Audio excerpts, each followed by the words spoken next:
The wind cut through the night like a knife.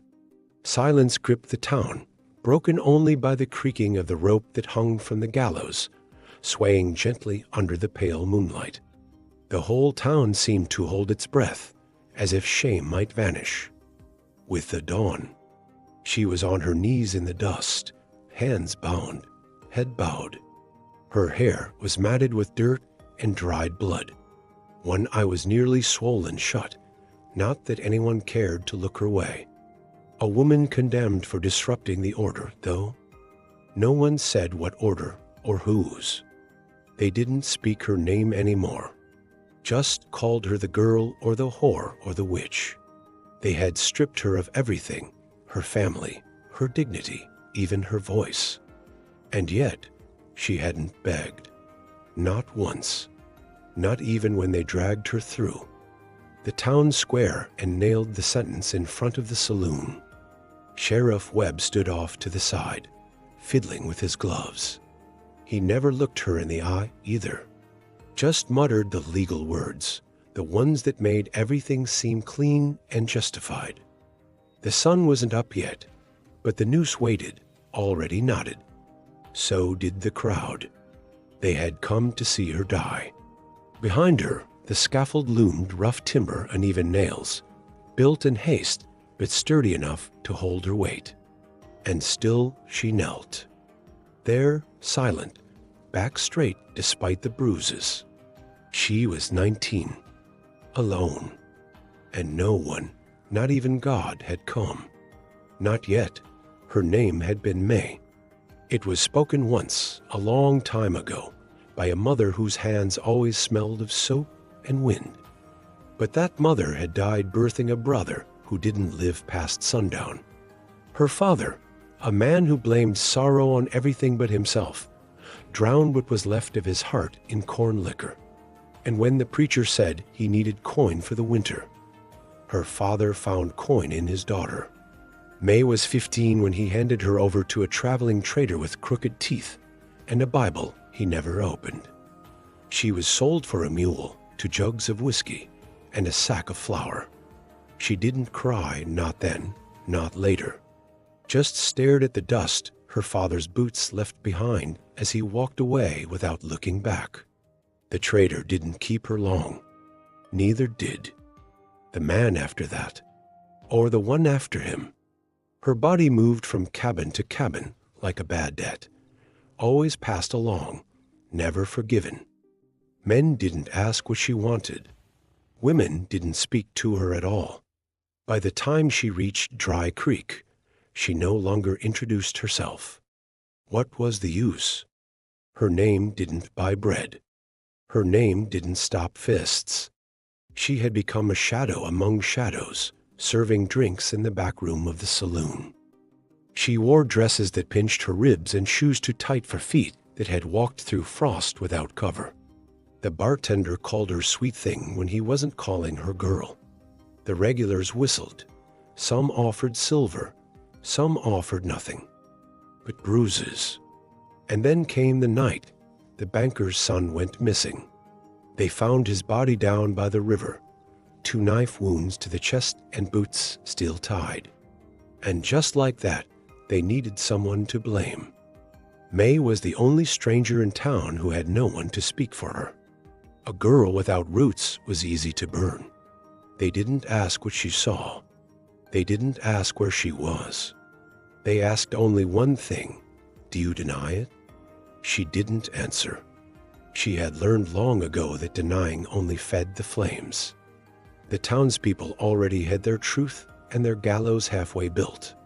Now she knelt in the dust, a girl with no family, no name left on anyone's tongue, and nothing to leave behind. The sky was beginning to pale. Inside her chest, something soft stirred. Was it fear? Hope? Memory? She didn't know anymore.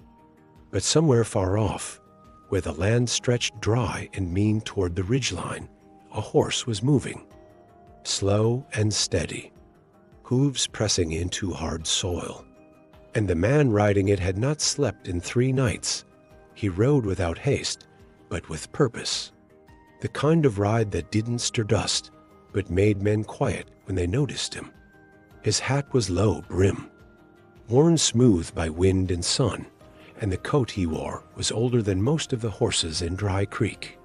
He didn't carry a name that people said aloud, only stories. Some called him preacher, though he had never been heard speaking scripture. Others said he had once been a gunslinger, the kind that didn't miss and didn't run.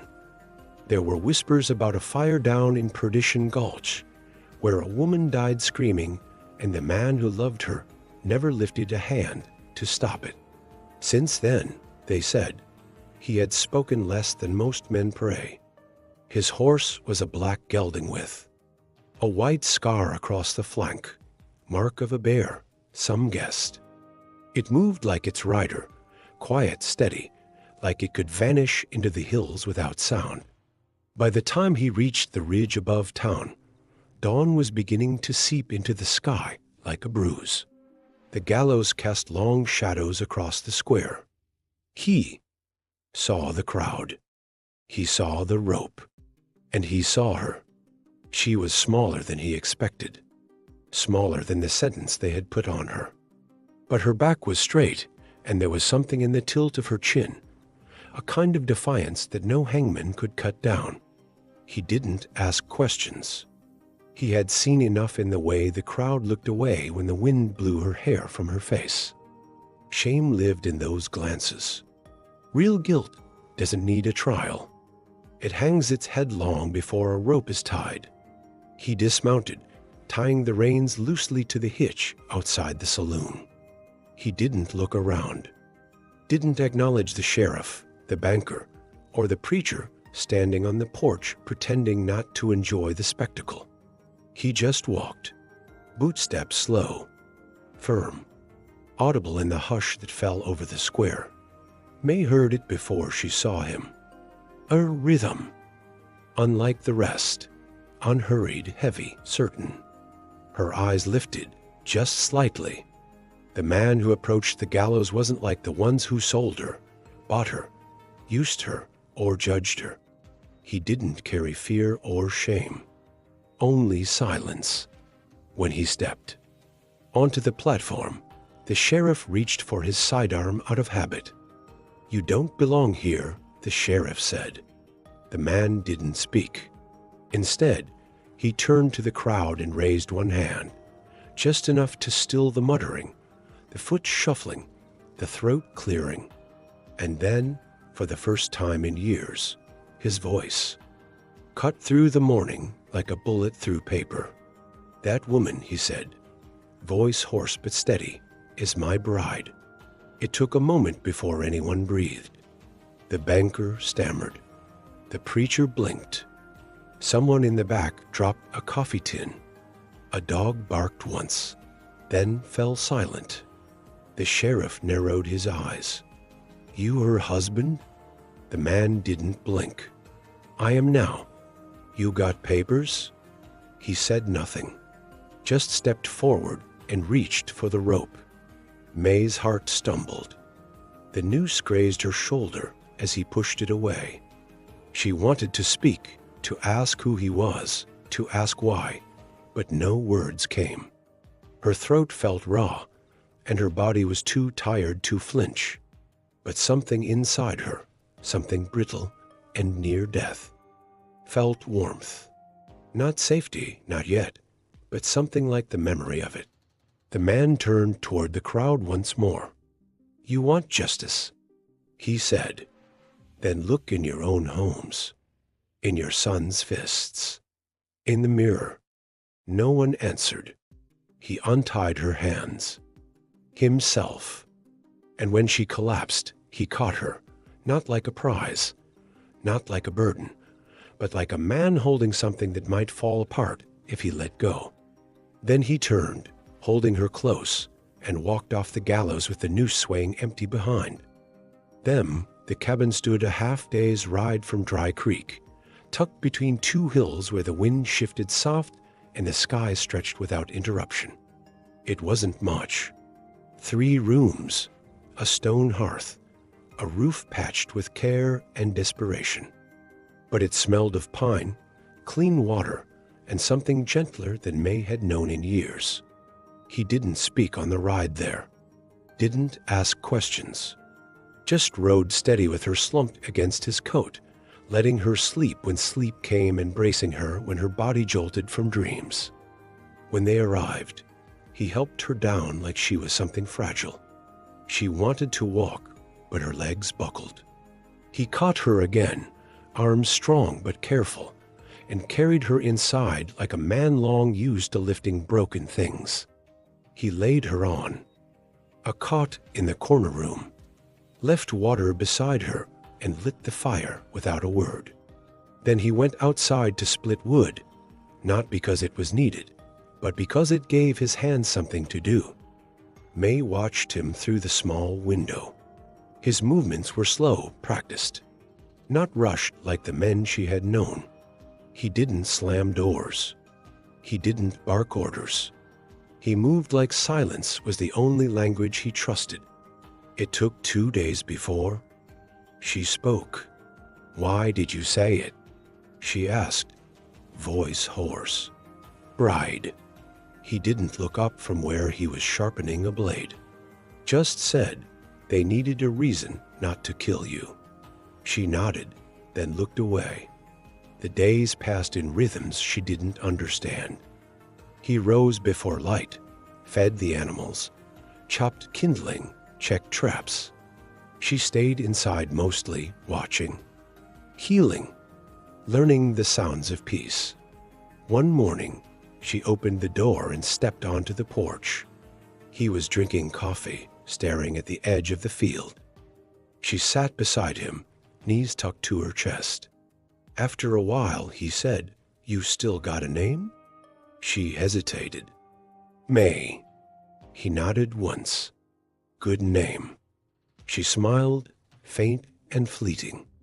That afternoon, he left a dress folded on her bed, stitched by hand, old, but mended with care.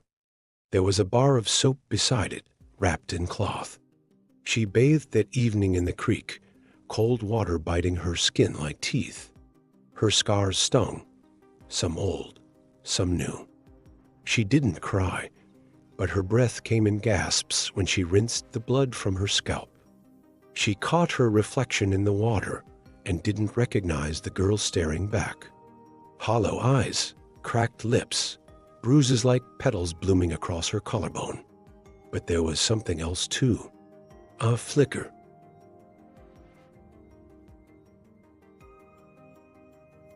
Like the fire in his hearth, small, steady, refusing to die. She wore the dress the next morning. He didn't say a word, but something shifted in his jaw. His eyes softened, just a little. They worked together that day. She chopped onions with fingers that trembled. He fixed the door hinge that creaked when the wind turned. No big moments, no declarations, just tasks shared in quiet understanding. That night, by the fire, she asked, "You got a name?" He stirred the coals before answering. "Call me Elias." She whispered it once, then again, silently. It felt like a promise. That week, she hung a blanket over the broken window, mended a tear in his coat, learned the chickens' names. One morning, she found a wooden comb on her pillow, handmade smooth as river rock. When she stepped outside, he was already in the field. "Thank you," she said. He nodded. "Didn't know if you'd want one." "I do." And she did. Not because it mattered, not because she cared about hair or dresses or mirrors, but because someone had seen her, chosen to offer something without asking in return. At dusk, they sat together again, two silhouettes framed by pine and smoke. He handed her a tin cup of coffee. She took it. Their fingers brushed. For the first time, she didn't pull away. The cold returned before the leaves turned. Early frost curled over the hills like a warning whispered in the night. The air smelled different, sharper, like metal left in the rain. And the birds, once bold around the cabin, had gone quiet. May felt it first. That shift. She had stepped out to fetch water when she saw it. A single boot print near the edge of the creek, deep in the mud, fresher than anything Elias had left. Too wide to be his, too angled to be careless. She stood still for a long while, bucket in hand, eyes on the track like it might speak. That evening, she set the bucket down slowly by the hearth. Elias looked up from where he was mending a saddle. "Strap, you go far?" he asked casual. She shook her head. "Just down to the bend." "You see anything?" "Just footprints. Didn't belong to you." He said nothing for a moment, then placed the leather aside, rose, and walked out without another word. She followed him as far as the porch, watched as he moved like a shadow toward the shed, emerging with his rifle. He checked it like men do when they're not just expecting trouble, but welcoming it if it comes. That night, he didn't sleep. Sat by the window, rifle across his lap at low. May didn't sleep either. Not from fear, but because the silence between them had changed. By morning, the prints had multiplied. 5 men rode into Dry Creek the day after the hanging was halted. Word traveled fast on plains that seemed empty, but heard everything. They were bounty hunters, they claimed, rough types with worn coats and eyes that searched every corner of the saloon as if trouble were hiding under the floorboards. The tallest one, a man named Holt, asked for May by name. "She's wanted," he said, voice smooth as oil, "for the murder of a banker's son." When the sheriff said she had been claimed in marriage by Elias, Holt laughed. "I don't care if she's the sheriff's wife," he said. "Blood buys rope." No one dared contradict him. They left town with dust at their heels, heading west, but the bartender swore he saw them circle back through the hills that night, moving like wolves behind the tree line. Back at the cabin, Elias didn't say he had seen them. He didn't need to. He began stacking wood by the door in layers higher than usual, tightened the shutters with rope, took to feeding the horses before dawn, when the sky was still ink and frost bit at his fingertips. May watched him quietly, unsure if she should ask the question that pressed against her ribs like a secret. "Why did you take me from that noose?" His eyes met hers, calm but harder now. "I would rather live with your ghosts than watch another crowd pretend they don't see their own." She blinked, swallowed, said nothing. The following afternoon, she found a letter nailed to the barn door. No name, no signature. "She belongs to the law. Give her up, or we take her." Elias read it without expression, then lit a match, set the paper aflame, and dropped it into the cold ash of the fire pit. "They'll come," May whispered. "I know. You'll get killed." He looked at her then, not with fear, but something quieter. "I've been dead longer than you think." She turned away, heart pounding. They spent the next day reinforcing the cabin, not like soldiers, but like people who know what loss feels like and would do anything not to feel it again. That night, she sat beside him on the porch as the wind stirred the pines. "Why are you doing this?" His voice was barely above a breath. "Because you don't deserve to run anymore." The fire crackled. Somewhere in the hills, a hawk cried out once, and then was gone.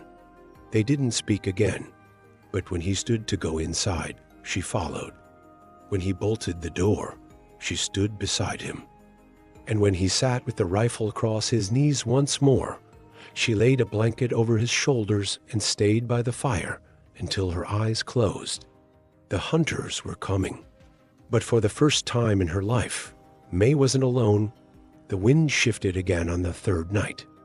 It came colder, angrier. Clouds moved over the hills, bruising the stars. Inside the cabin, the air felt tight, like even the walls knew what was coming. Elias stood at the window, unmoving. May sat cross-legged by the fire, fingers tight around the handle of a half-filled mug.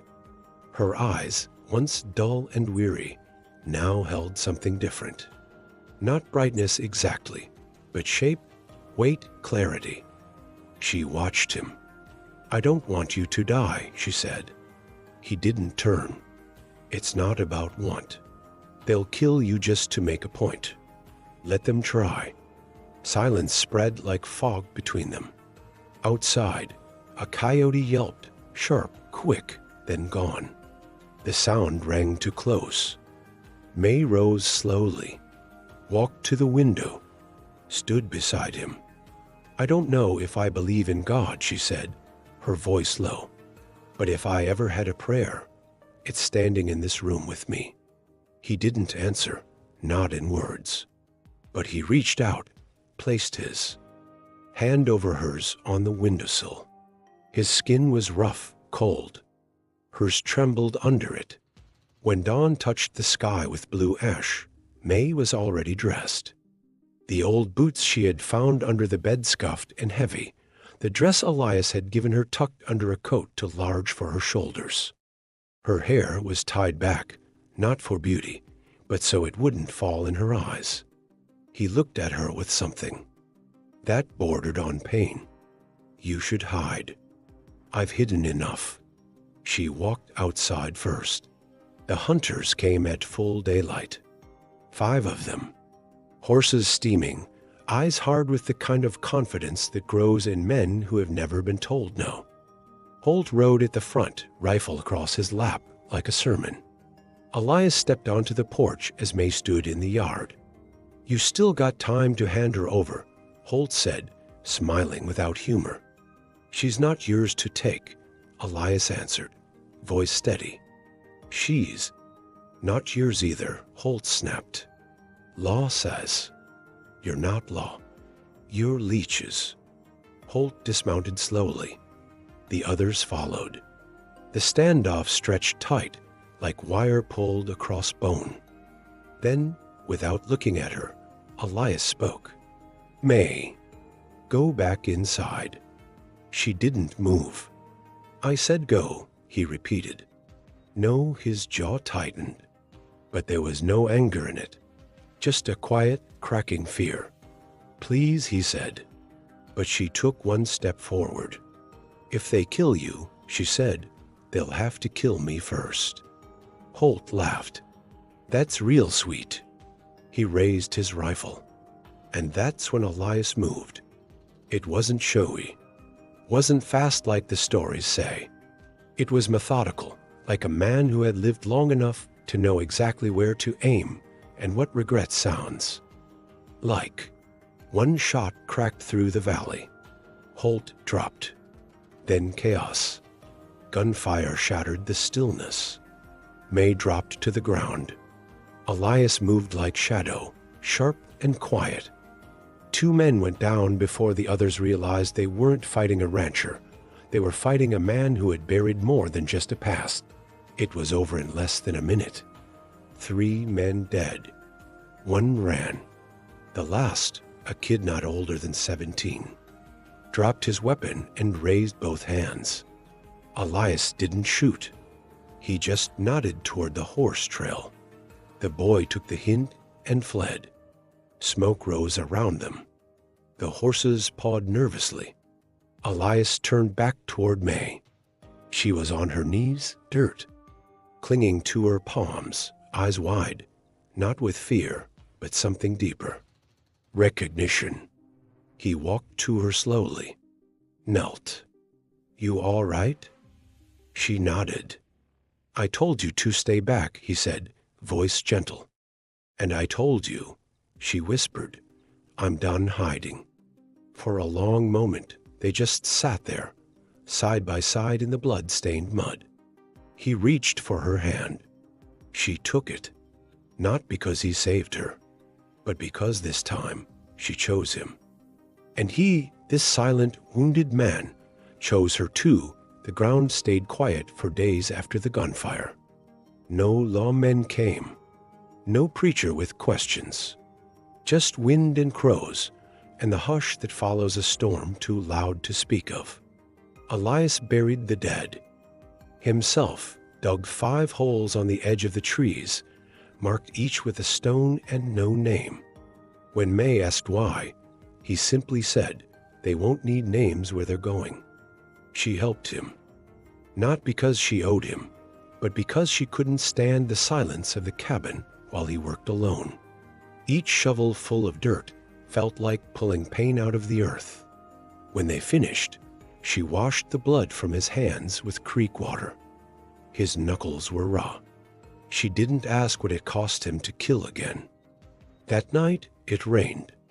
Not heavy, but soft, like the sky was tired, not startled.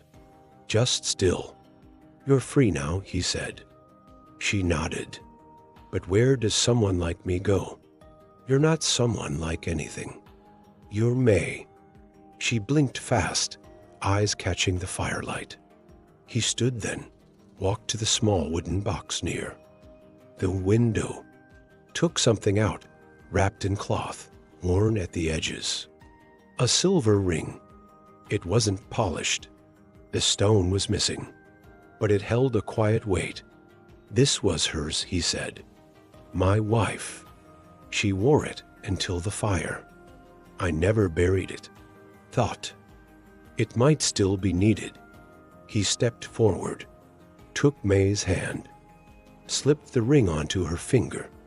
It was too big. Still, it stayed. She stared at it, silent. "You don't have to wear it," he added quickly. She whispered, "I want to." They didn't speak of vows. Didn't need to. The silence held more meaning than words ever could. From that day, the house changed. May began planting herbs near the steps. Basil, wild mint, a little rosemary stolen from the edge of the forest. She carved new spoons from wood left in the shed, sewed curtains from old flour. Sacks. Elias built a bench under the pine tree where they drank coffee every morning without speaking. Sometimes he would find her crying in the barn. Not loud, not broken, just still, with tears that ran quiet over her cheeks while she stroked the horses or mended the reins. He didn't interrupt, but when she returned inside, his hand would reach for hers, steady as always. And slowly, things softened. He began humming while chopping wood. She laughed once, just once, when a squirrel stole bread from the windowsill. Neither of them spoke of love, but one night, she said, "If this is what peace feels like, I'll take it." He looked at her long and steady, then replied, "It is." The town never came for her again. Word spread. Maybe it was the way Holt's men disappeared. Maybe it was the man who never missed. Or maybe it was because sometimes justice comes quieter than judgment and stays longer. Spring crept in gentle. The mint took root. And every morning, when May stepped out into the light and saw the steam rise from the porch coffee, she knew she wasn't a shadow anymore. She was May, alive, chosen. Home.it was a quiet morning when she first heard him laugh. Not loud, not sudden, just a low sound, soft as rain on dry leaves, almost unsure of itself. He was standing by the well, shirt sleeves rolled to his elbows, watching the mule refuse to walk straight in the furrows. May looked up from where she sat shelling beans on the porch. She didn't say a word, only smiled, and that was enough. The sound stayed with her all day. That evening, she found the small journal beneath his bed. Leather-bound, pages weathered. She didn't open it, didn't need to. It was enough to know he had thoughts he put somewhere safe. Enough to know that he trusted her not to look. They had begun a ritual unspoken. Every night after supper, they would sit near the fire, boots off, the stillness between them full, but not empty. He would mend tools or whittle useless pieces of wood into shapes that served no purpose, but calmed his hands. She would sew, or sometimes just sit, watching the way the flames flickered across the grooves of his face. One night, as wind whispered, through the cracks in the shutters, she whispered, "You never asked what I did. If I did it." He didn't look up from the blade he was sharpening. "I didn't need to." Why? He set the knife down gently, turned to her. "Because guilt doesn't sit in the bones like you carry. Only pain does." Her eyes shimmered, but she didn't cry. She nodded, and they sat in silence again. Summer came early. With it, new tracks on the edge of the land, deer this time and wild. Dogs. May watched the stars most nights now, learning their patterns, letting them speak to the part of her that still felt cold. She had begun naming them. That fall, she found a baby bird under the eaves, half frozen, eyes shut. She brought it inside, wrapped it in cloth, fed it water with the corner of a cloth. Elias watched her with that same quiet awe he reserved for things he didn't understand but respected, like lightning or forgiveness. The bird didn't live. She cried in the barn that day, not because it died, but because for the first time in years, she had believed something might live because of her. He found her hours later, sitting in the hay, hands folded. "It wasn't your fault," he said. She looked at him through red eyes. "I know. I just wanted to save something." "You did," he said. "You saved me." She stared at him for a long time. And then, for the first time, she reached for him. Not his hand, not his coat, but his face, and kissed his cheek like you do when you're not asking for anything in return. By winter, they had built a fence around the property, planted a line of juniper trees. A dog showed up one night, skinny, limping, afraid. They fed him scraps, and he never left. May named him Chance. One cold morning, as snow dusted the hills, she stood on the porch in a wool shawl Elias had mended for her. She stared at the horizon. "This land," she said, almost to herself, "it doesn't remember who we were." He stepped beside her. "Only who we are now." She leaned into him, felt his warmth. In the distance, birds called to one another. The trees were still. Inside the cabin, the fire crackled. The old ring on her finger glinted in the morning light. That spring, a neighbor passed through, an old man with a broken wagon wheel and a bruised hand. May gave him bandages. Elias helped him patch the axle. The man asked if they had children. "Not yet," May said, but her eyes held something richer than grief. They held room. After he left, Elias said, "You thinking about it?" She smiled. "Not thinking. Just not afraid of the thought anymore." They didn't speak of future in grand words. They spoke through seeds planted, horses fed, spoons carved, and coffee poured before dawn. And that's how it went. One morning, she stood in the doorframe and looked out over the land that had once seemed endless and cruel. Now it looked like home. She turned to the table, where Elias sat with his coffee, reading from a torn-up book missing its cover. "I never thought I would live past 19, she said softly. "You didn't," he replied. "Not that girl." She nodded. "Good." She sat beside him. And the cabin, once quiet with loss, filled slowly with the sound of being alive. Since that morning, the the porch never echoed with silence again. Would you have stood on that gallows for someone broken?